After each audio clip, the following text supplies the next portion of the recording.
Hindi lang pang Pinas, pang World Music Awards pa ang kapamilya singers sa sina Sara Geronimo, Daniel Padilla at iba pa. Pinakilig naman ang Korean boy band na Infinite ang fans sa Big Dome. Narito ang ating report.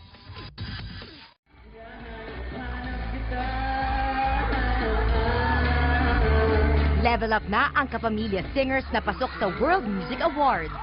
Lalaban sa World's Best Male Artist category sina Daniel Padilla, Christian Bautista at Jed Madela, kalaban ng mga international artists sina Justin Bieber, Korean star Psy at Sir Elton John. Nominado naman sa female category si Sara Geronimo at Regine Velasquez, na makakatapat sina Adele, Miley Cyrus at Beyonce. Nominado rin sina Daniel at Sara sa World's Best Live Act at World's Best Entertainer of the Year category. Ang mananalo ay base sa boto ng fans na bumili ng kanilang records.